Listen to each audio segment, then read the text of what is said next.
Hi, everybody. I'm Bill Burns. Yeah, Nancy Burns here. And we're from Future Theater. And you know what we like to listen to? Bang. Radio on Sunday nights at 9 p.m. At 9 p.m.? What Eastern. network? Oh, the best network on the whole entire internet. Inception Radio Network.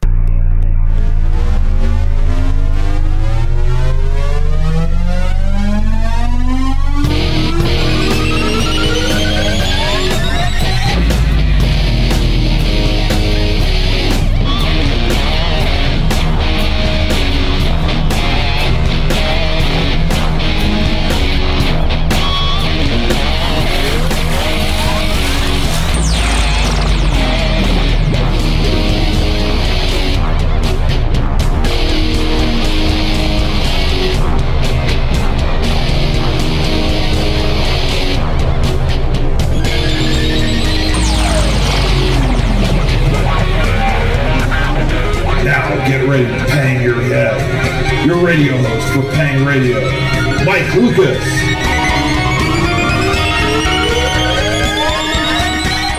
Welcome, folks, to Pang Radio. Tonight is Sunday, May 31st, 2015. Tonight we're closing out May with a hell of an awesome good show tonight. We're going to have on Alien Hunter himself, Mr. Derrell Sims. I'm looking forward to the show, and my co-host Ken is also looking forward to the show. Ken and Derrell are dealing with this weather BS down in the south, so we're very privileged to have Derrell on tonight and Ken dealing with all the weather. But Pang Radio moves on, and we appreciate both of them being on the air tonight. Welcome, Ken. How have you been doing there, dealing with all that rain? Oh, just, wringing out the sponge, and we finally, it looks like we got some clearing off to the southwest, so we're supposed to be hitting no rain for the next 4 or 5 days. But we'll see. Like I said, I sit up on top of a mountain in the Ozark Mountains, so if it gets this high, there's going to be a lot of people worse off than me. No, you mentioned that Noah's Ark went by there, but they didn't bring you aboard, huh? No, I found out I wasn't on the meet and greet list, and it was. I'm not sure what that meant, but yeah, I guess I'm not going anywhere. At least not to Arafat or whatever. we may have her guest giggling in the background. He's standing by, but that's awesome. So Ken, you got some shout outs tonight? I do. I want to shout out to Rosemary Jessup in England, Lou Lynn in New Mexico. I want to have a shout out to the Oklahoma UFO Paranormal Team. Hey, we're going to be having a seminar in August, and I want our listeners to stay tuned. I think they will be able to pick up on it and see what kind of program we're going to present. It should be really interesting. George and Patty in Missouri, also Doug and Cindy. So I know they've been getting hammered a little bit too from this monsoon, so I'm sure they've had some issues to deal with. But thanks, guys, for listening. And I missed you all. That goes to all of our listeners. I'm glad to be back on the air. I have a correction from you from Doug. It's Missouri, not Missouri. It's Missouri, not Missouri. That's because he's north of the Mason-Dixon line. He can't help himself. Yeah. I got a couple shout-outs, too. Of course, we have Ken Knows Taylor in Denver, Colorado, of course. And let's see here. I'm going through my list here. We have Ronnie Ferguson saying pandemonium. William Fleming from Oklahoma City, so he's dealing with the shit too, excuse my language. And I believe that's all the shout-outs I got tonight, but a lot of listeners listening everywhere. It's good stuff. Absolutely, and we should have a really good show. Our guest tonight, Derrel Sims, is an interesting character and has a lot of information, and it should be a lot of fun and entertaining and educational. Very, very, very true. I'm going to do our little housekeeping here. Be sure you download the Inception Radio Network app on the Apple, Android, and Amazon stores. Follow us on Facebook by typing in Inception Radio Network. Follow us on Twitter at I_R_N. We have a call and listen line for you people without smartphones. I know there's still some flip phone-ites out there. Dial 401-283-6700. Listen to Inception Radio anywhere. You don't need a smartphone. You can just use AT&T's Minutes All Up. We can also be heard on Stitcher Radio, TuneIn Radio, Roku Box, Nobex, Live 365. And for all you YouTube users, start subscribing to Inception Radio Network on YouTube. We have our podcasts on there now, so that's another way to listen to us.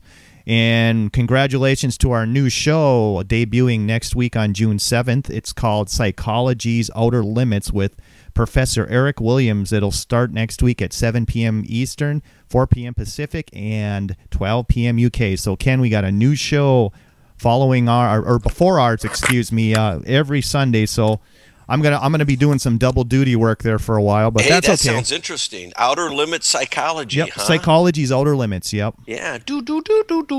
Yeah, that's kind of how the intro music sounds too. Cool. Yeah. Well, you know what? It's about 6 after, but let's get to it here. I'm gonna read Derrel's biography. Derrell Sims, the alien hunter, is the world's leading expert on alien abductions. His 38-plus years of field research has focused on physical evidence and led to his groundbreaking discoveries of alien implants and alien fluorescence.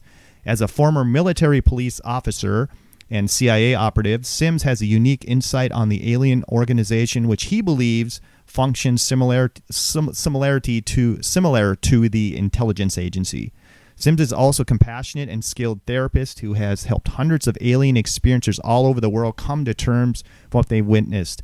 Going into the highlights of his career, he's been on numerous shows on most of the cable networks. I've caught him a few times. Ken's met him at a few conferences. I mean, Derrel's a great guy, and I've been definitely wanting to get him on the show, too, with some help from Lorna Hunter again. I'd like to introduce Mr. Derrell Sims. Thank you, Derrel, for coming tonight with all the stuff you're dealing with in Texas there.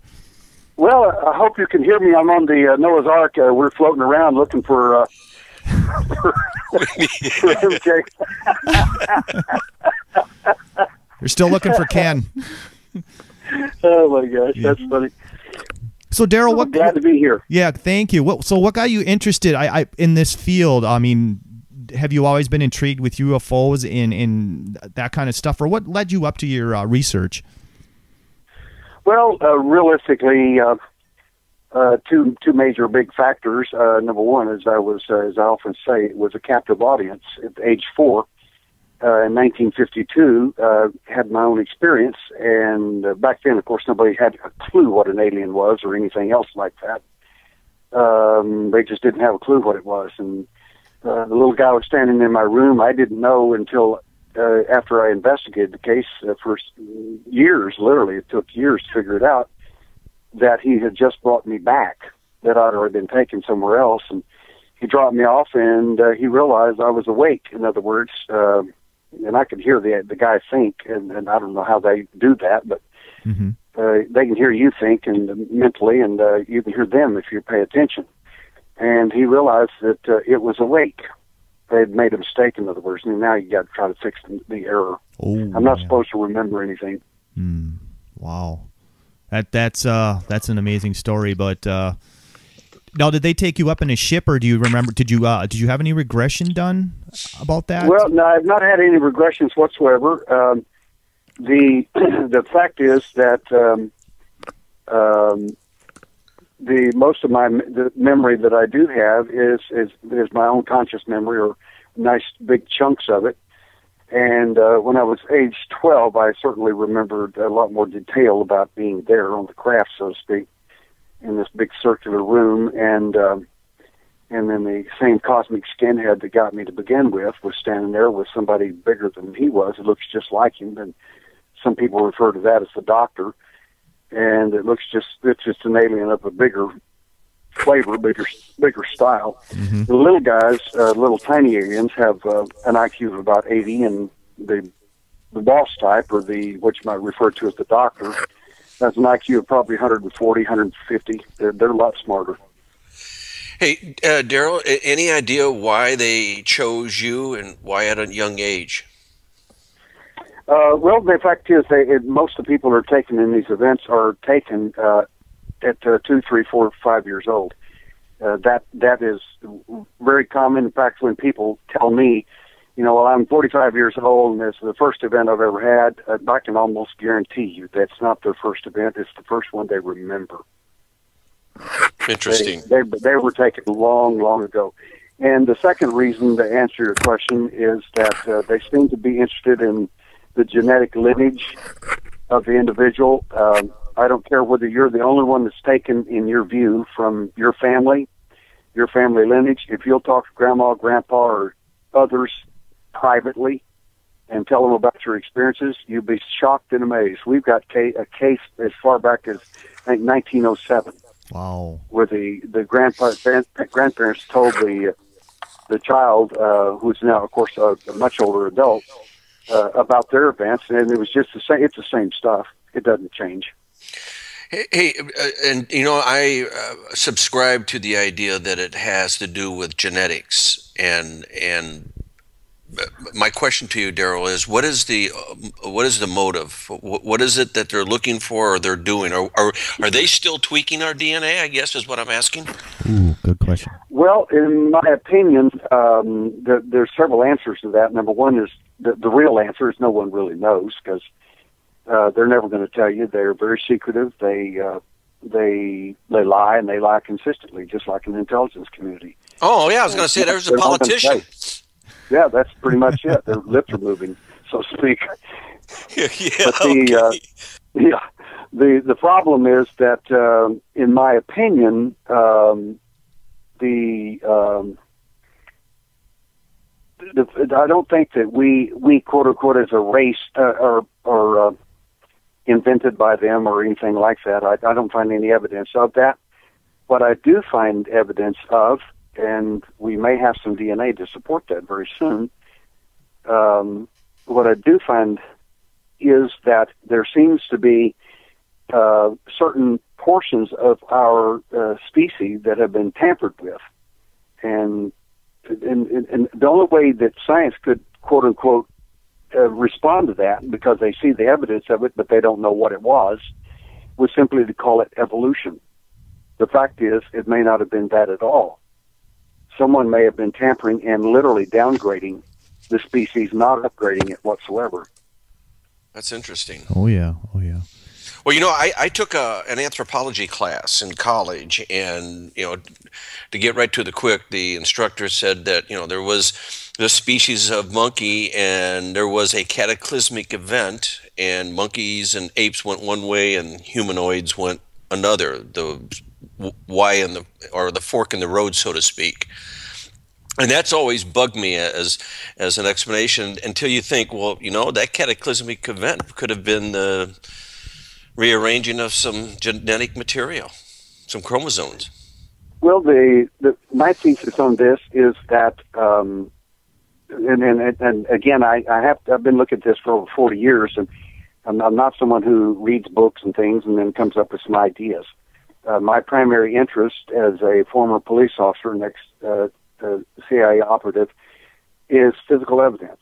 If our data is correct, if the UFO people and others who are telling the truth, their data is correct, at some point we're going to have to belly up to the bar, so to speak, and present that evidence. And this is exactly what I do.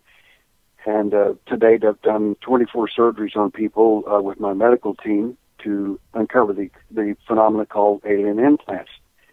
That's something I discovered in 1960, and when I was 12 years old on board the craft, because I was the recipient of it. Wow, amazing. So what type of objects have you been finding, these implants? What type of objects have you been finding? Different size, different uses? Have you found out what they truly are for? Well, that's a good question. The problem is, it's like good police work is the thief, so to speak, or the crook, may not want you to know, and in some cases they may want to tease you with things that are not true. They basically will spoon feed the investigators to make you think one thing while they're doing something else. It makes sense. Very surreptitious group of entities.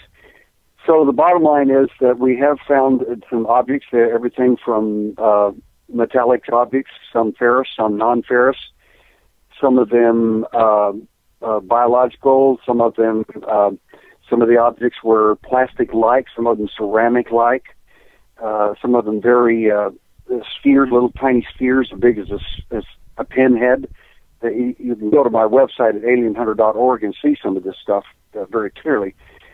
But the main thing is that what we found in some of these cases, looking at some of the medical history and the medical aspects of the side effects from these people who have been implanted and others who weren't implanted, we find that some of these people seem to have altered levels of neurotransmitters such as serotonin, dopamine, potassium, which to any psychologist or anybody with a basic knowledge of your physiology knows that anybody that controls your dopamine and potassium, and especially dopamine and serotonin, they basically control your moods and your behavior. They own you, so to speak. I don't care if it's your doctor. I don't care who it is. Right. Yeah. I just finished reading an article about when we sleep, the brain gets activated in a whole different level than when we're conscious. And those ingredients that you just mentioned play a very integral part in how we sleep and how we dream. They do indeed, and particularly whenever when the alien shows up, so to speak, and does his little magic show on you, it really messes with your consciousness. And he's also, again, tampering with, in my opinion, with neurotransmitters, and it can make you think things that may or may not be true. He'll often use that imagery to cover up what he's really doing. So sometimes you have to use other techniques to find out exactly what he has done. And one of them is, of course, the things we do at the medical end of the business, and through X-rays, MRIs, CAT scans, and surgery. You know, Derrel, my background's law enforcement either, so you got to love law enforcement, okay? And I guess I appreciate your research and how you go about it. And one of the things that irritates me, I guess really pisses me off, is that these entities come and go as they please. They're really arrogant. They don't give a rat's ass because they know that there's not a whole lot we can do about it. That seems to be the case in most cases. They don't seem to care. They're really arrogant in as much as they don't think you can catch them. I don't think you can. And besides, even if you could prove it and you could, you had the so-called smoking gun, who are you going to tell? Right. I mean. Oh, I think that. Who cares? Well, yeah, and that's a good question. But I think that my opinion is that the smoking gun, has been in front of us for a very, very long time. I think the evidence is overwhelming. And granted, we don't have.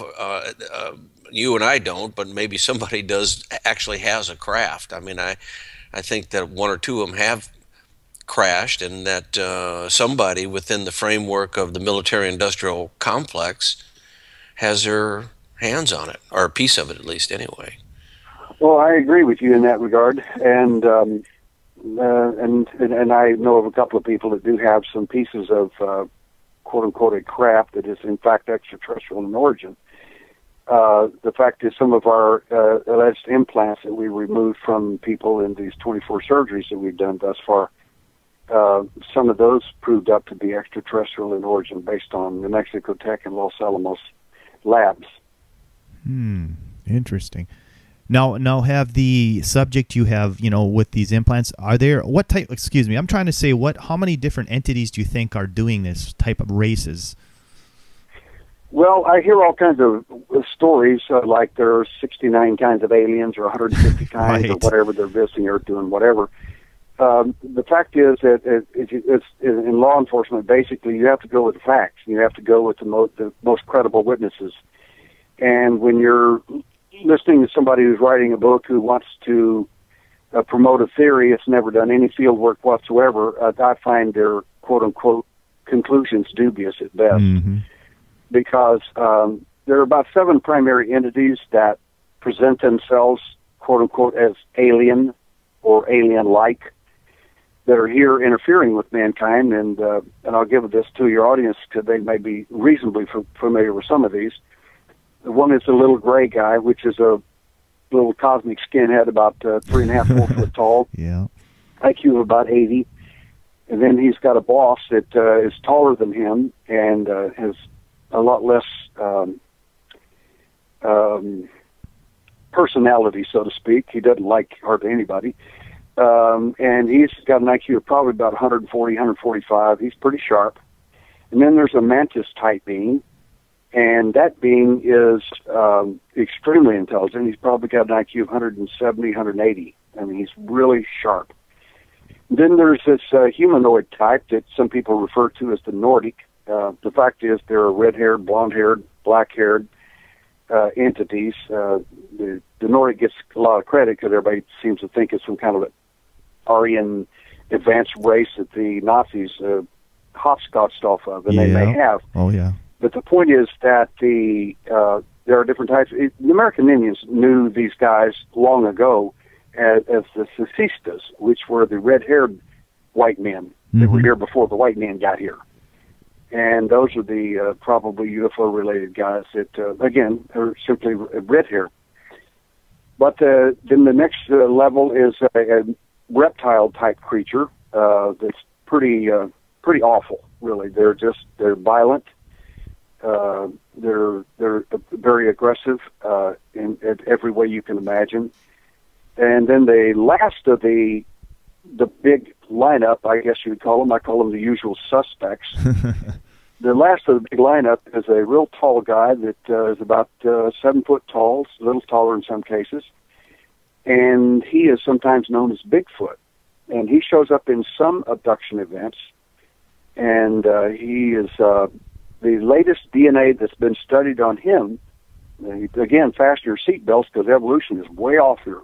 That guy has got modern human DNA and an unknown simian DNA.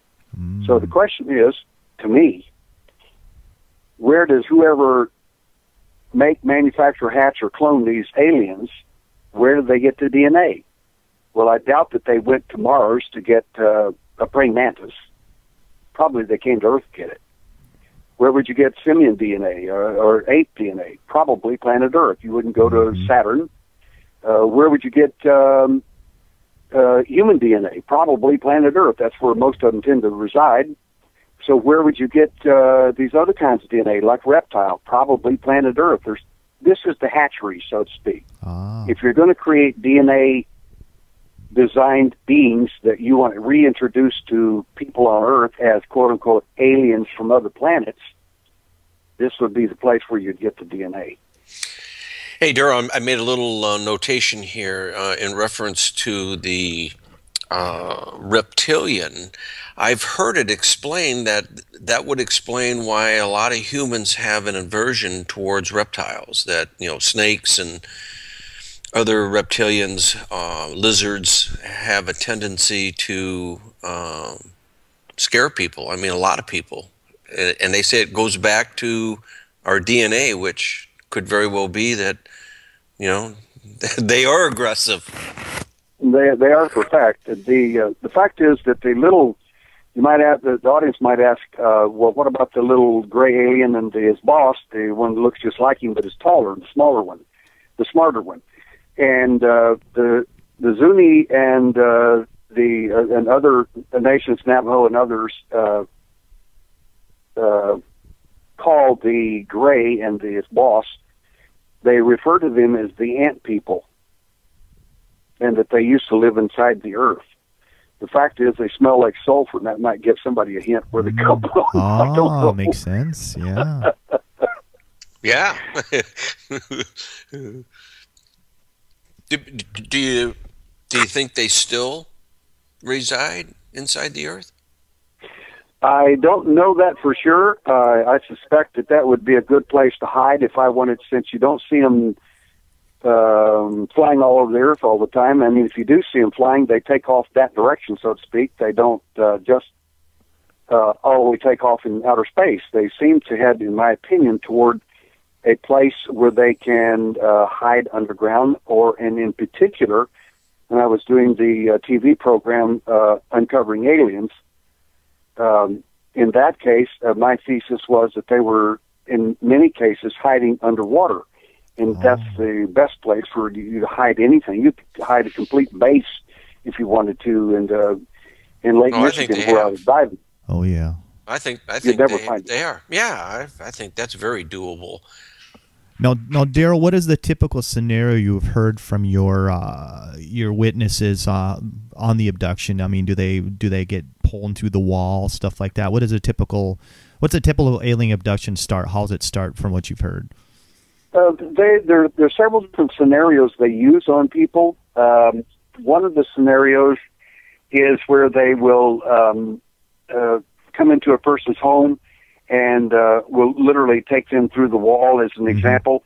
In some cases, in one case with me, for instance, when I was 12 years old and at 1305 Ohio Street in Alamogordo, New Mexico, the entity mimicked my mother's voice. And I thought, well, how can I be hearing my mom, who's at the other end of the home with closed doors, and I'm here in the back of the house? Why am I hearing her so perfectly? And she tells me to go outside. Well, it's obviously not her. Somebody wants me to go outside. And she says, there's a new star out there. And I went out, and sure enough, there was a very bright light out there, but it wasn't a star. That kind of follows along with the movie Contact with Jodie Foster, when she travels through the dimension and or at least one entity appears as her father. I thought that was very telling, and yeah, I did too. They kind of made a joke out of it and said, we felt this would be more comfortable for you. But the fact is, they do far worse than this. When I go to conferences, I'll ask people several questions before I get started. How many of you people feel like that you've seen a UFO? And a lot of hands will go up. How many of you people have seen a UFO so close that you kind of wish that hadn't happened? And a number of hands will go up. And I ask, how many of you people came back with something you wished you hadn't, like an implant? Hands will go up. And I said, well, how many of you people, regardless of the fact your mom and dad loved and cared for you and took care of you all your life, how many of you actually know that your parents are not really your parents? And many of the hands will go up. Because one of the things these entities do is try to convince you as a little child that your mom and daddy don't love you and that they're not your mom and daddy. We are. Which is not true. Yikes. That's, Derrel, that's pretty evil. I mean, at least by our definition. Oh, yeah. I'm sure that if they were here on the show tonight, they would have an explanation for it and how they approach it. But I mean, from our morals and laws and everything, that's pretty evil to do that.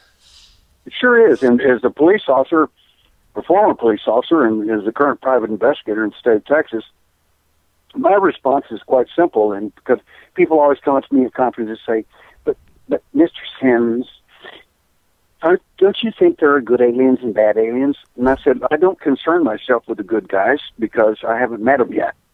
When they get here, I will concern myself with them. Right. Until then, I said, I said, may I reverse that on you?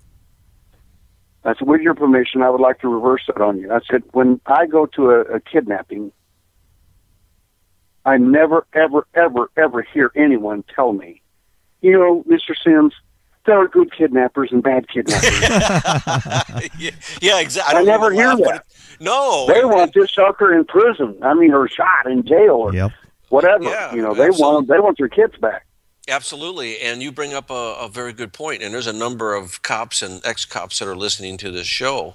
And I'm glad you broached that aspect of it because the people are taken by force, and that is kidnapping. They're removed from their domicile or whatever location, and that constitutes kidnapping. And in most cases, it's first-degree kidnapping. It's the big one. Yeah, one absolutely. of the things you asked in the beginning, you said two things. You asked the question, what got you into this? One of them was, first of all, I was kidnapped myself at 4 years old, so I was a captive audience. I didn't get the choice. But number two, what really cranked me was my events went on for 13 years, from 1952 to 1965, and they ended violently at age 17. Now, the important thing about that is this. My events stopped, and that was stunning and amazing and wonderful as far as I was concerned. But the problem is I got married later, and after going to the Vietnam War and volunteered during the Vietnam War effort and all that.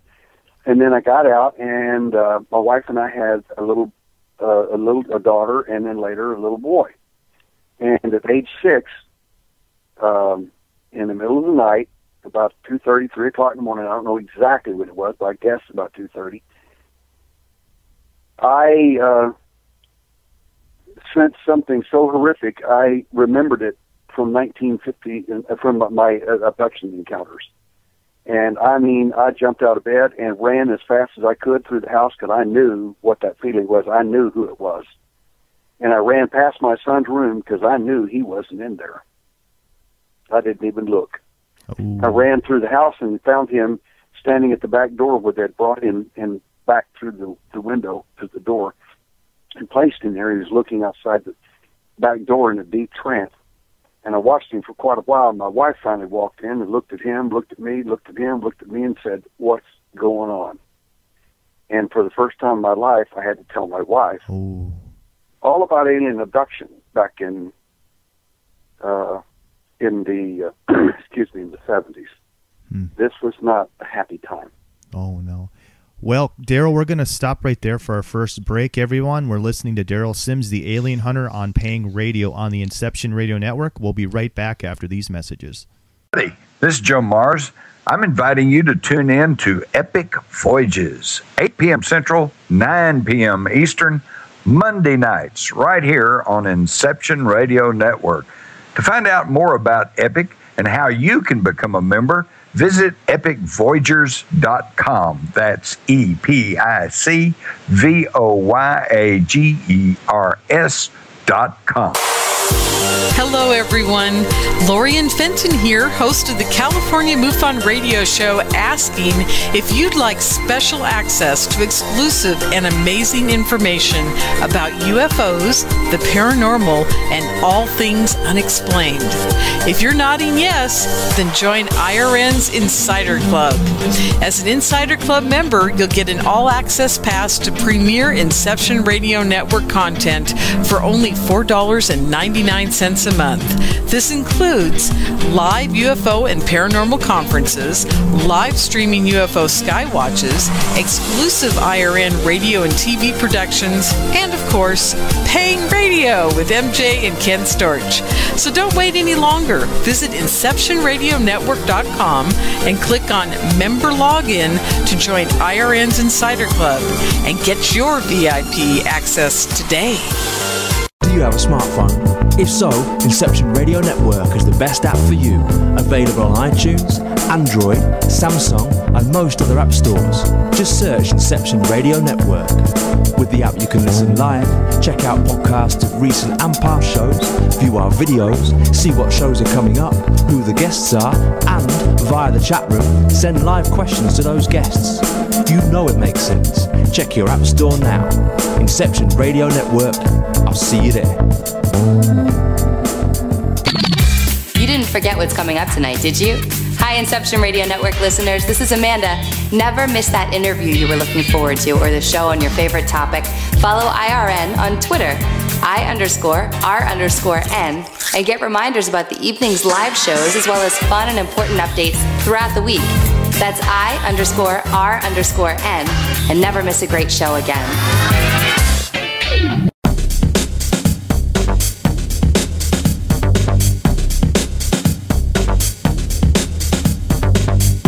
Écoutez Pong Radio tous les dimanches à 21h Eastern, uniquement sur Inception Radio Network.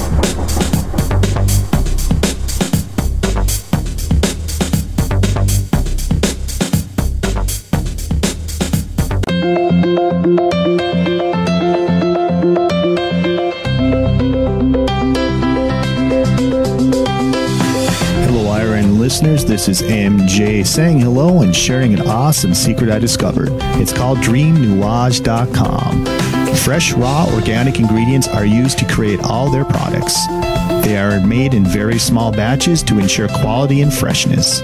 Handmade in the USA, each product is created with care and with the finest organic ingredients. There are no preservatives, dyes, or chemicals in any product. Stop by Dream Nuage and relax. That's DreamNuage.com. Simple, raw, organic.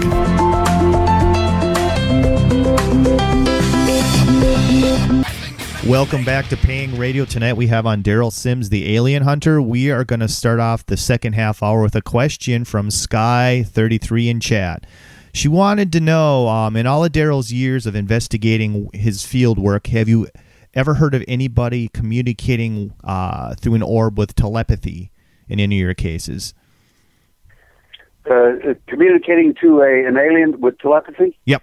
Through an orb type object, anything like that you've ever heard of? Okay, an orb. Okay. Yeah. An orb, generally, to address the orb issue, orbs, when they're seen, and I mean like photographed, not just looked at, but photographed, and we do have photographs of these. Generally, and I'm not talking about the orbs that are just kind of show up in a little spot on your camera photo. A lot of that's just dust and all kinds of stuff on cameras. But when an orb actually shows up and there are witnesses to it and they actually can see it, if it's fuzzy-edged, it usually is an entity in transit. If it's hard-edged, it's usually a probe. Interesting. Oh, yeah. That makes sense. The question is, if the orb is, quote-unquote, communicating with you, it's highly likely he already is leaving or he's coming to get you. Yeah. Oh, yeah. What's on the menu? Right, exactly. Go ahead, Ken. Oh no, I have to apologize to our listeners because we had a great show going on during the break, and I just want to go back to it if that's okay with you, Derrell. Sure. Yeah, we were talking, about the arrogance, the criminal aspect of it, in terms of kidnappings, and I like that term better than when I think of abductions. And maybe it is appropriate because I always, think of a child being abducted and an adult being kidnapped. That could work. It entirely depends on one's perspective, and of course, depending on their in a position of law enforcement, it can have all kinds of meaning, because once you put it in a law enforcement perspective, if someone's taken, abduction is going to be the minimum, and the maximum it's going to be is kidnapping. And of course, the real issue is, why did somebody do that? What is the point? Right. And of course, with the alien, the witnesses are not going to have good, strong answers that a good officer is going to want to hear. I mean, I was taken out of my room. I don't know what happened, and all this stuff. That's not exactly the kind of stuff police officers want to hear. They want a description. They want to, was the guy wearing a mask? Was he wearing this? They don't want to hear he was 3 foot tall, had large black eyes, is bald-headed, didn't say anything, and spoke with his mind. I mean, we don't want to hear that. We want to hear something. Right. I want to catch this guy. I want something that I can put some handcuffs on. Right. And that's and that type of scenario, it's outside the law enforcement box realm of reality. I mean, and that's what we're leading to in our discussion during the break, is that we as investigators and stuff are going to have to go outside of the box that we traditionally look at and try to put square pegs in round holes, so to speak. Well, in my case, what started me on the real rant toward after the alien was when they got my son. I mean, it's kind of it's personal and upsetting when it's me, but I can live with it. I'm a big guy. But when you come after my children, right. I will not be kind to you. Right. If you harm children, you're at the bottom of the list as far as I'm concerned, and you lost all kinds of rights. Well, and then we're back to that arrogant attitude, because they have to know that if they've studied us long enough, and I think they've been here for a while, this is not something new. They know that type of trauma, emotional, physical trauma, is going to affect the parent-child relationship. You bet. You're going to go into an aggressive, defensive mode to protect your family. And they have to know that. That's irrelevant to them. And they don't care. That's irrelevant to them. They don't care it's not like the alien has, and I've studied this for a long time. It's not that the alien, quote unquote, doesn't get it or really doesn't care. It's they're made, manufactured, hatched, cloned, and that's how they do their business. They do exactly what they're told. And if you can, and I'm not telling everybody they have to buy into that or have to believe it. What I'm saying is it's a coat. If you'll just wear that coat tonight for another hour, I guarantee you a lot of this stuff is going to make a lot of sense to you. So just wear the coat for a moment that they were made, cloned, hatched, manufactured, or got here some other way. So that entity, when he came into my room, one of the first things I noticed when I was a little kid, 4 years old, he didn't have any clothes on, and it was wintertime. It was freezing.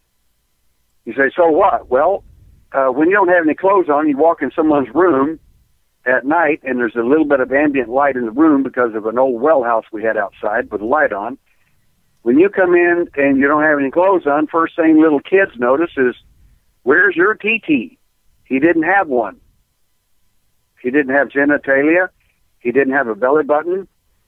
There were just some missing parts there, so to speak, and I couldn't figure that out as a little kid. Why don't you have any clothes, and why don't you look like us?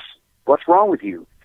And as an investigator, after 40 years of working this stuff, you kind of realize after a while that if you don't have genitalia, you don't procreate.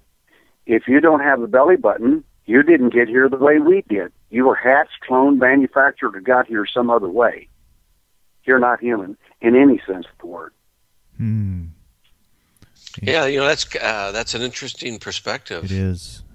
That they're manufactured, okay? And you look at what we're doing with the human genome and how we are manipulating it. We're actually following precedents that several thousand years ago. You know what? I think you're right. Even in the Bible, where it even quotes an ancient book called the Book of Jasher. You can go back and study some of these ancient books, and it describes in great detail how things were done in ancient times with certain fallen angelics. And it doesn't matter to me whether you buy into that or not. It's only important for the discussion for me that you realize the discussion has already taken place several thousand years ago. We're getting in on the discussion late. Yeah. We're just now starting our program. In fact, the program is so horrific on a human scale that all you got to do is go to Google and type in the word transgenic, TRANSGENIC, and hit images. And immediately you'll pull up a little mouse with a human ear on it. Now, who did that? It wasn't the alien. Right. It's just scientists playing games and everything. Well, I got news for you. They do much worse than this. That's just the stuff they will let you know about. Well, it's already on. We're already in it. Yeah, and you touched on something that's been going on for thousands of years. If you buy in, and I do, into the ancient texts, the Sumerians and the Anunnaki, they were involved in, they admitted that they were genetically altering us. Well, in my opinion, they genetically altered or attempted to certain people to create sub-races, basically. And this is where I think evolution has really literally lost their track. They try to take these misfits of, in our quote-unquote genome, and you say, oh, those are Australopithecus, that's Cro-Magnon, that's this, that's that. Those may not be anything that evolved at all. They may be hatched, cloned, manufactured, made, or altered for the purpose of someone else. Right. And the program didn't work on everybody. It did work on some of them. And now they are extinct. And if that's true of them, and now they're no longer with us, what's in store for us? That's a damn good question. It is. Okay. That's a good question. Now, Derrel, now that the aliens pretty much impose their free will on us. Do you think the government ties into it? To listen to the rest of this interview, please go to InceptionRadioNetwork.com and register for the Insiders Club. What is the Insiders Club? The Insiders Club is our premium content, what you've just listened to. Now, what you've just listened to is a preview of that premium content. The Insiders Club is how we pay the bills. It's how you support IRN. You join forces with IRN to get the truth out there. Now, a lot of our content is free. I mean, most of our content is free. All of our live shows are free. If you go to our archives, the vast majority of our archives are for free. But to pay the bills, to help make sure this network stays alive, stays viable, we offer those who really love our radio station, our network, and our shows, an ability to support our network and become a part of IRN. Actually join forces in helping us get the truth out there. Now, how do you do this again? You go to InceptionRadioNetwork.com and you subscribe for the Insiders Club, and you'll have access to all of our archives, including this show, the rest of the show. A faster way of getting there, go to the description below this video and click on the link. And like I said, you'll be joining forces with IRN. You'll have availability of all of our content, and we really appreciate your support. Thank you.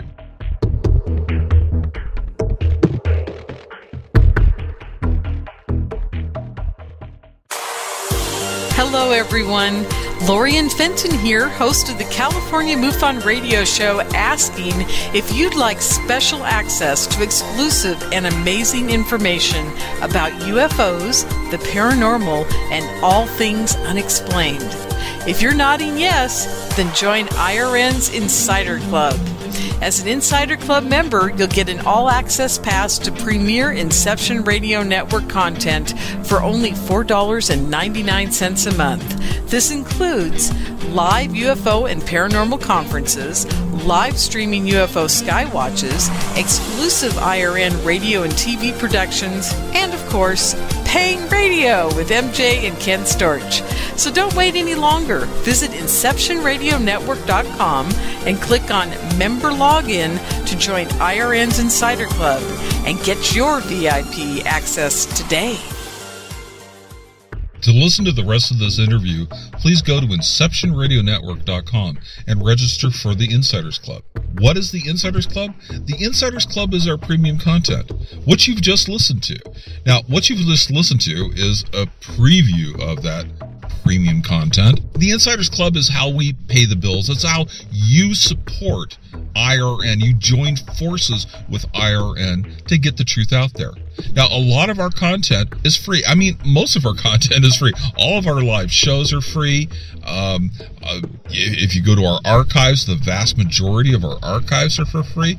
But to pay the bills, to help make sure this network stays alive, stays viable, we offer those who really love our radio station, our network, and our shows, an ability to support our network and become a part of IRN. Actually join forces in helping us get the truth out there. Now, how do you do this again? You go to InceptionRadioNetwork.com and you subscribe for the Insiders Club, and you'll have access to all of our archives, including this show, the rest of the show. A faster way of getting there, go to the description below this video and click on the link. And like I said, you'll be joining forces with IRN. You'll have availability of all of our content, and we really appreciate your support. Thank you.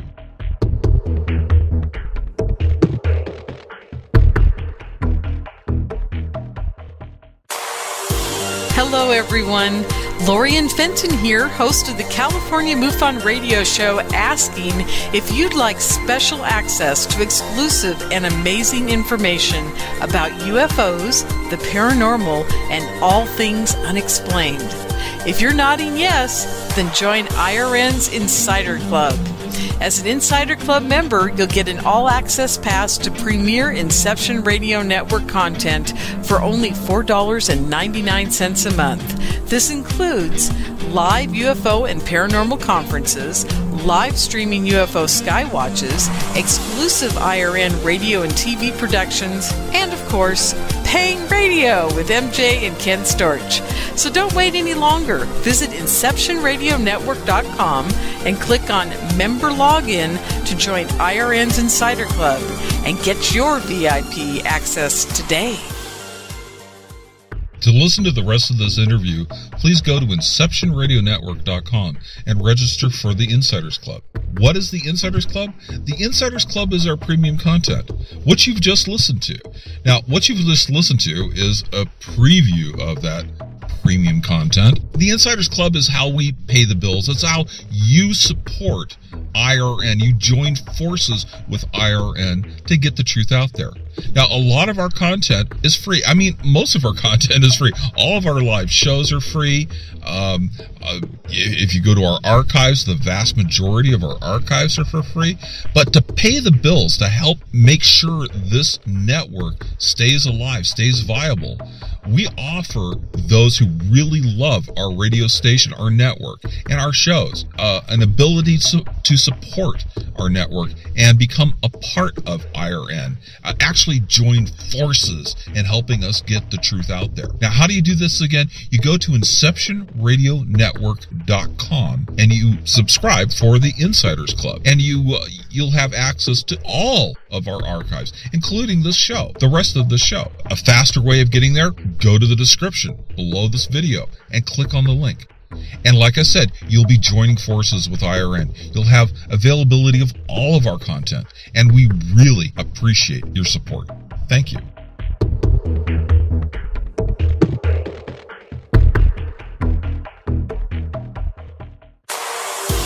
Hello, everyone.